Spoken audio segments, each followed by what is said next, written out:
Welcome to my channel.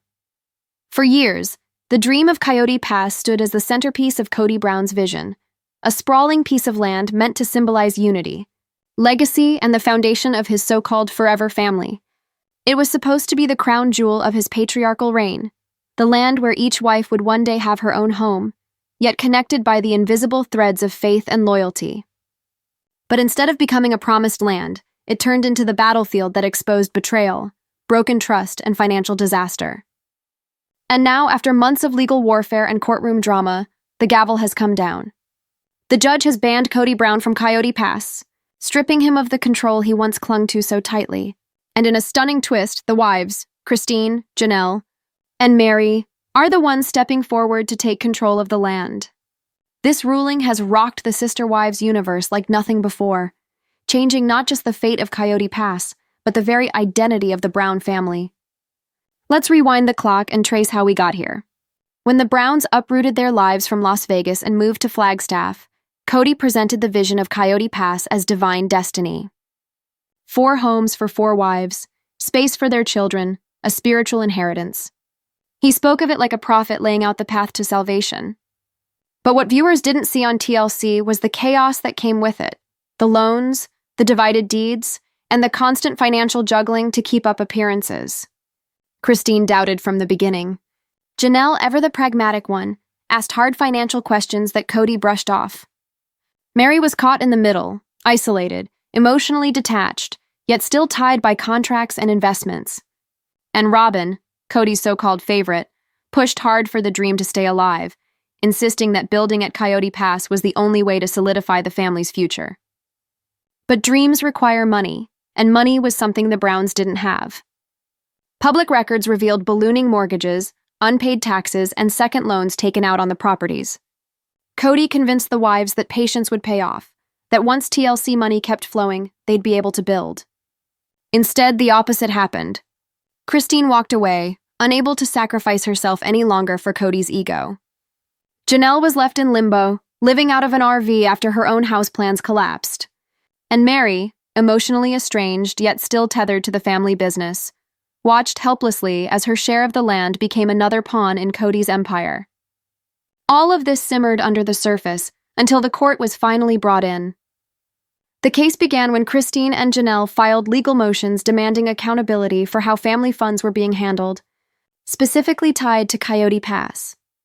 They argued that Cody and Robyn had been mismanaging the money, redirecting assets away from the collective good of the family and toward their own household expenses. It wasn't just a civil dispute. It became a battle over ownership, transparency, and Cody's credibility as the self-proclaimed patriarch. The evidence was damning. Bank transfers, secret accounts, and unexplained withdrawals painted a picture of financial misconduct. Cody tried to argue that he was acting in the best interest of everyone, but the numbers told a different story. The turning point came when the court uncovered what they described as pattern behavior of exclusion. Cody had attempted to restructure the ownership deeds of Coyote Pass to give himself and Robyn majority leverage, effectively cutting out Christine, Janelle, and even Meri. He defended himself with fiery speeches about leadership, claiming the family needed one voice and one vision. But the judge wasn't buying it. In a powerful statement, the court declared that Cody had abused his position of authority, leveraging the trust of his wives to consolidate power for himself. The final ruling was unprecedented. Cody Brown was officially banned from having legal authority over Coyote Pass.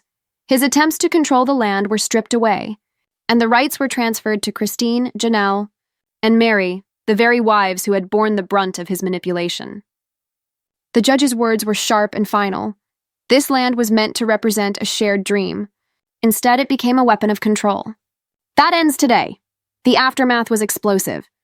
Cody stormed out of the courtroom, his face red with rage, while Robyn clutched documents with tears streaming down her cheeks.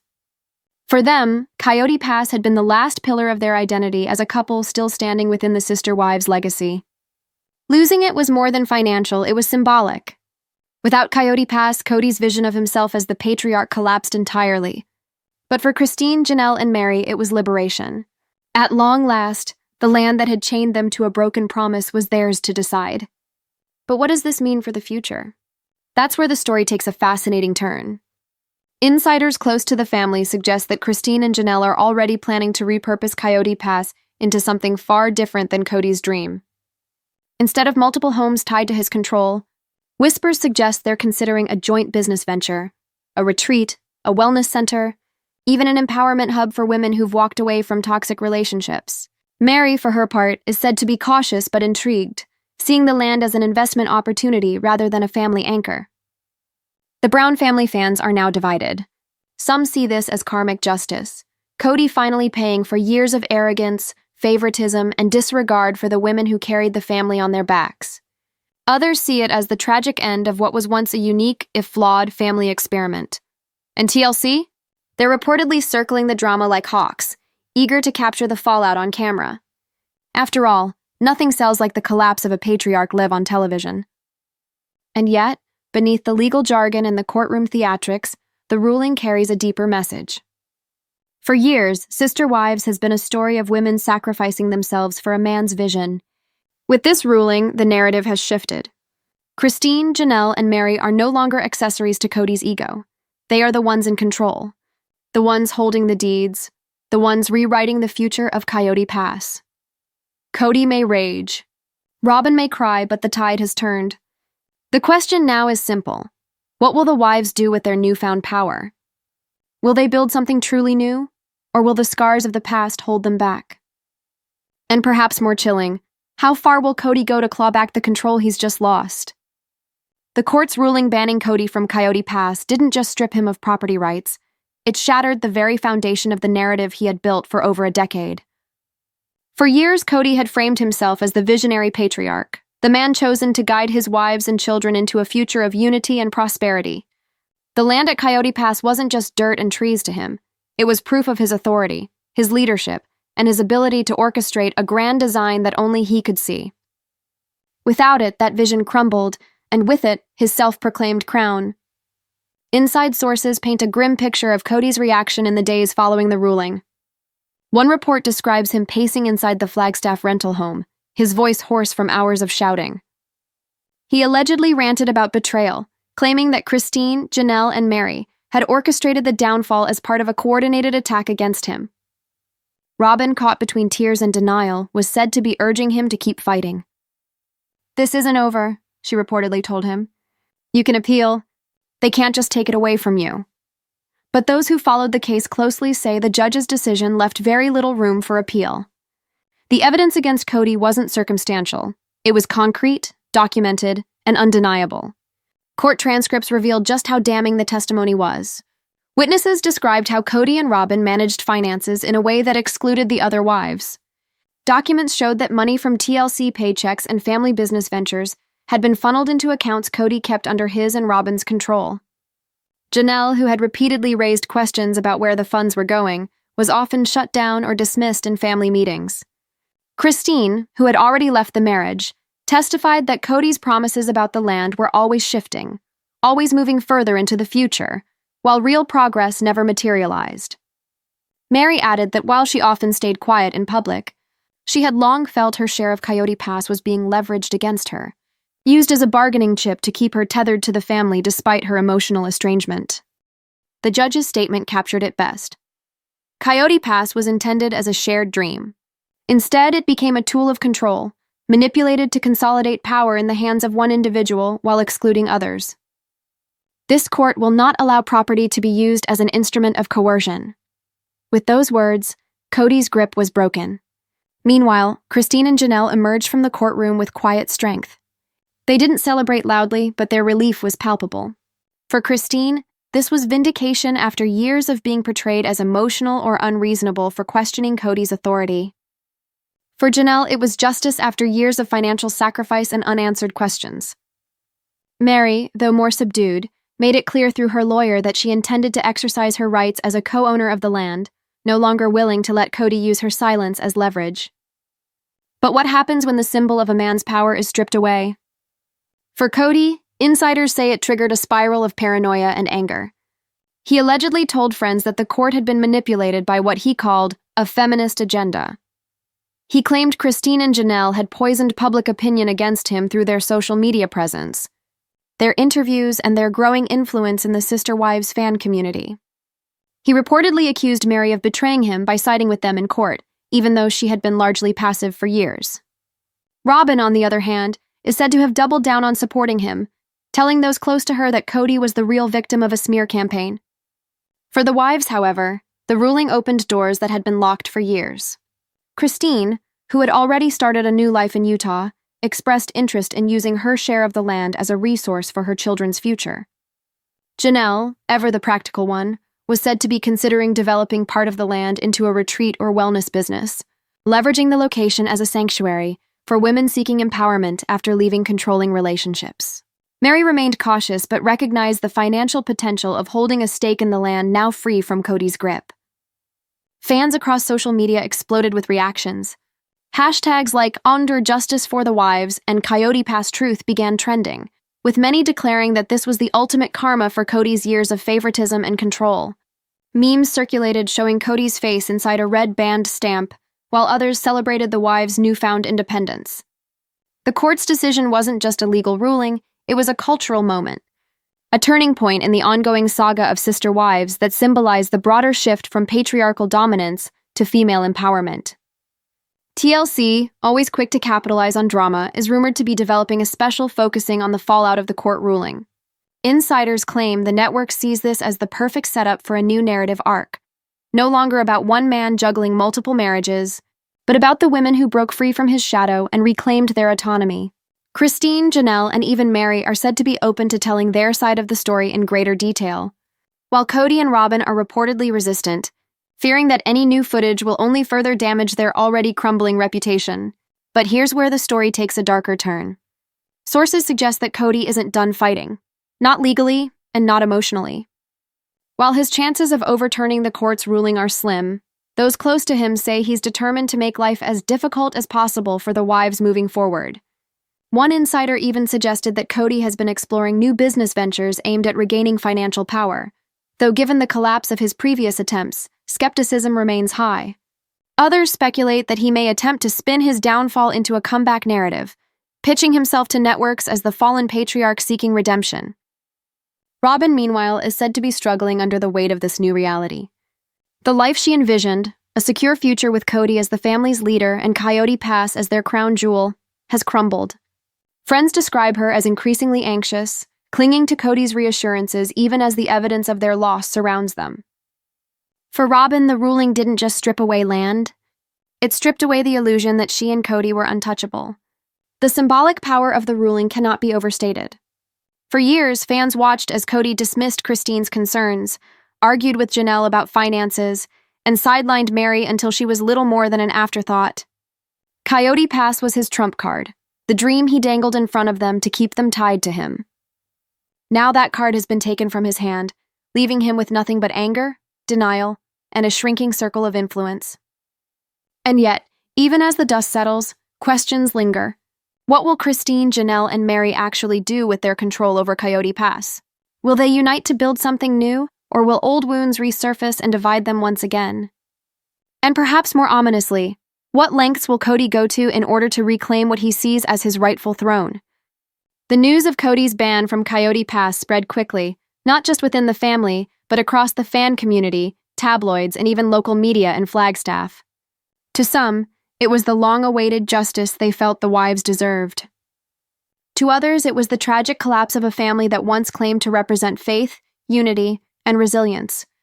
But inside the Brown household, the fallout was more personal and far more volatile. Those close to Cody describe him as a man unraveling. The patriarch persona he'd cultivated for decades didn't survive the gavel's slam. Without the land, his rhetoric about being the family's visionary suddenly sounded hollow, even to those who had once tolerated it. Robyn reportedly bore the brunt of his anger. In private, he lashed out, blaming her for encouraging him to keep pushing the Coyote Pass dream long after it had become financially untenable. Yet, in the same breath, he clung to her as his only loyal confidant, the only wife left in his corner. Their relationship, already under strain from the pressures of isolation, was becoming a storm of codependency and resentment. Meanwhile, Christine, Janelle, and Meri were navigating unfamiliar territory, power. For so long, Cody had been the one to make decisions, to frame narratives, to hold the keys, literally and figuratively. Now the judge's ruling placed control in their hands. Christine, ever the bold one, was eager to explore new possibilities. She envisioned using her share of Coyote Pass to create something positive, perhaps a community space or a retreat that reflected her values of independence and empowerment. Janelle, practical as always, wanted to assess the financial realities before committing to anything. She saw the potential, but she also knew the land came with burdens, taxes, upkeep, and the inevitable scrutiny from fans and media. Meri, cautious and often guarded, was weighing her options. For her, this wasn't just about property. It was about legacy, her chance to finally be seen as more than the sidelined first wife. The wives held private meetings with their lawyers, mapping out what control of Coyote Pass actually meant. Legally, they could decide its future without Cody's interference. Practically, it meant navigating their own complicated dynamics. Christine and Janelle's friendship had grown stronger since leaving Cody, but Meri was still a wild card. While she had stood against Cody in court, she hadn't always been aligned with the other two. Would this new alliance hold, or would old tensions resurface once the initial victory glow faded? Fans were watching closely. Online forums buzzed with speculation. Some predicted the wives would sell the land outright, cutting ties with the painful history it represented. Others imagined them transforming it into a symbolic triumph, a place that no longer bore Cody's stamp of control, but instead reflected their resilience. Rumors swirled that Janelle was already in talks with potential business partners interested in developing part of the property into a wellness retreat, something that would both honor her vision and provide long-term income. While the wives planned, Cody stewed. Sources close to the family revealed he had begun consulting with lawyers about potential loopholes. Though the judge's ruling was firm, Cody reportedly clung to the idea that he could still find a way back in, perhaps through appeals, or by claiming that his children's inheritance was being jeopardized. He even floated the idea, according to insiders, of forming a new LLC with Robyn in an attempt to buy back influence over the land. But legal experts noted his chances were slim. The court had made its position clear. Cody's misuse of authority disqualified him from holding control. Any attempt to worm his way back would likely be met with resistance. Robyn's position became even more precarious. She had thrown her lot in entirely with Cody, believing that Coyote Pass was the ultimate guarantee of their future. Without it, she was left clinging to a crumbling dream. Friends reportedly described her as distraught, alternating between weeping over the loss and defiantly declaring that she and Cody would rise again. But behind the bravado was fear. The life she envisioned when she became Cody's fourth wife, stability, security, and eventual dominance, was dissolving before her eyes. Public perception of Robyn took another hit. Fans who had once given her the benefit of the doubt now saw her as complicit in Cody's downfall. Social media comments painted her as the enabler of his ego, the one who stood by as he alienated his other wives. Memes of her crying in court circulated widely, contrasted with images of Christine, Janelle, and Meri smiling in victory. The narrative had shifted dramatically. Where Robyn and Cody once tried to present themselves as the victims of betrayal, they were now viewed as architects of their own collapse. Christine, on the other hand, basked in the glow of vindication. In interviews and social media posts, she emphasized the importance of moving forward, of building a future free from manipulation and control. Her words resonated deeply with fans, especially women who had followed her journey of breaking free from an unhealthy marriage.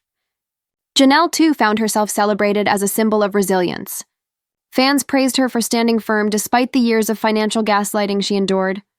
Even Meri, often criticized for her indecisiveness, earned new respect for siding with her fellow wives in court. The symbolism of the ruling rippled beyond the Brown family. Commentators noted how the case mirrored broader cultural conversations about power, patriarchy, and women reclaiming autonomy. For years, sister wives had been seen as both a curiosity and a cautionary tale about plural marriage. Now, it was becoming something else entirely, a narrative about women dismantling the structures that had oppressed them.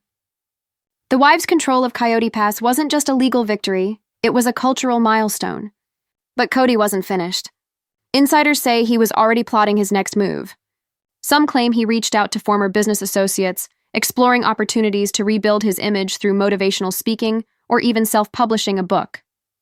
The working title, according to one source, was said to be The Burden of the Crown, a not-so-subtle nod to his long-running metaphor about being the family patriarch.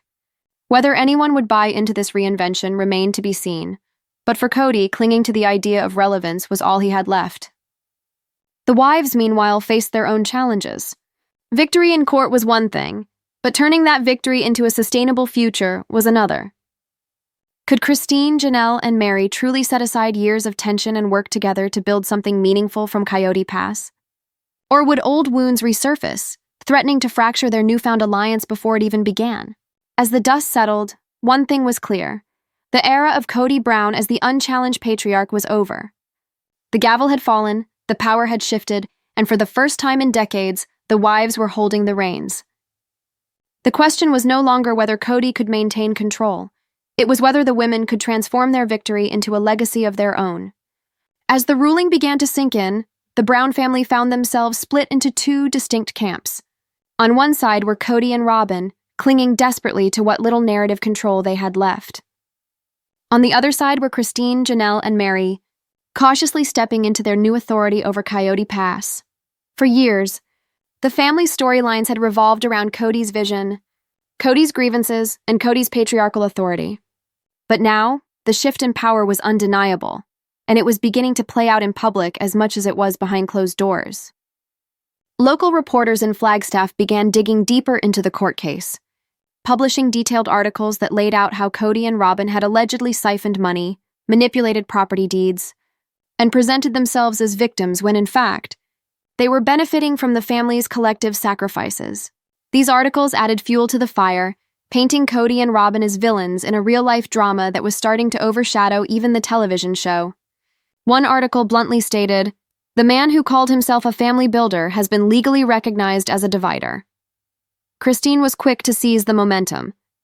She began using her social media platforms to subtly frame herself, Janelle, and Meri as the true survivors of the Brown family saga. Without openly mocking Cody, she posted about resilience, independence, and the power of women supporting women.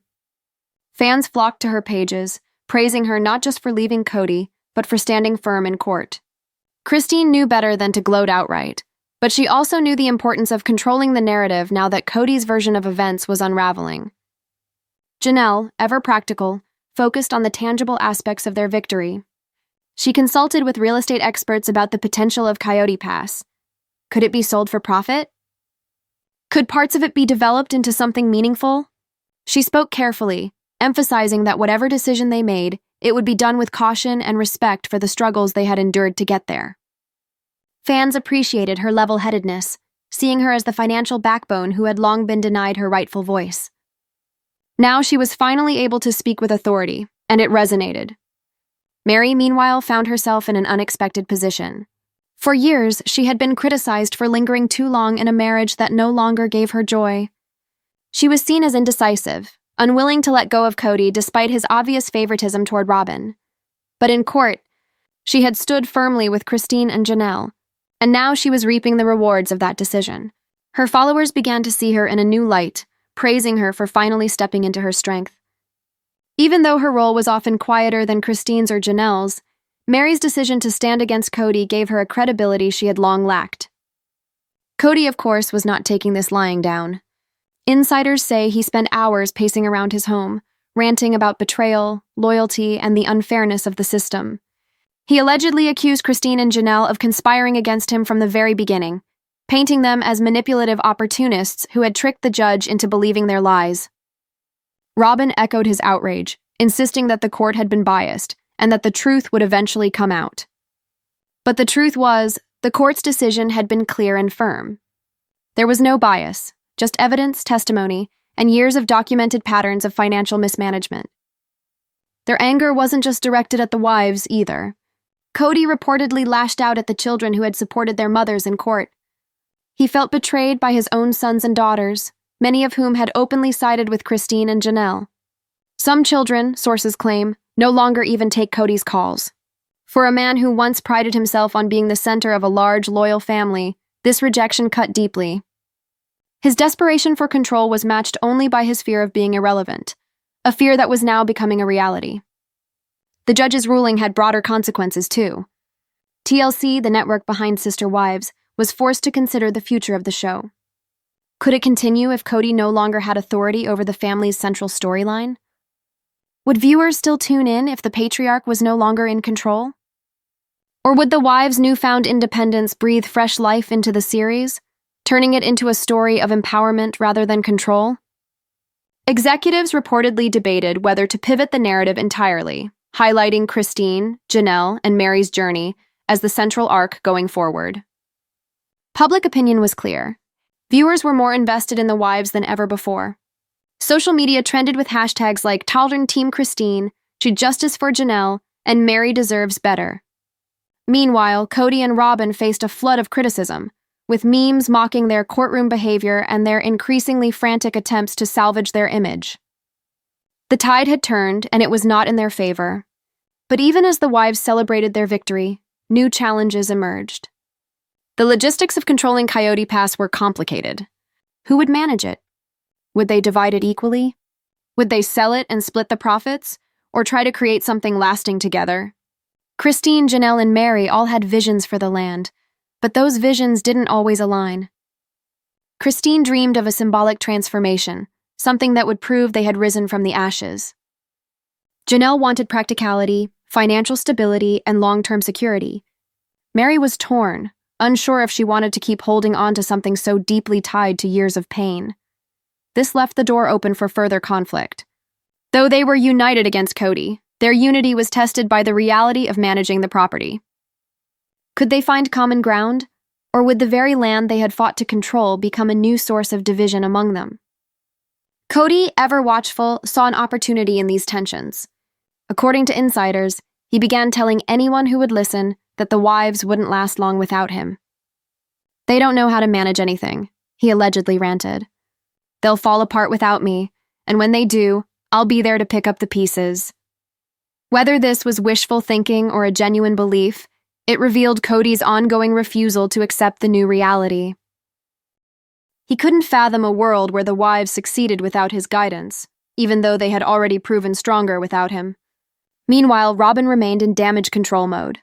She avoided public appearances and limited her social media activity, fearful of the backlash. When she did appear, her words often rang hollow, filled with vague platitudes about family and loyalty. Fans weren't buying it. The image of her crying in court, contrasted with the wives smiling in victory, had already cemented itself in the public imagination. No amount of spin could erase that. The question now wasn't whether Cody and Robyn had lost. It was whether Christine, Janelle, and Meri could truly win. The land was theirs, the court had spoken, and the public was on their side. But the next steps would determine whether this victory was fleeting or the beginning of a new chapter. If they could unite around a shared vision, they had the chance to turn Coyote Pass into a symbol of independence and resilience. If not, they risked repeating the very patterns they had fought so hard to escape.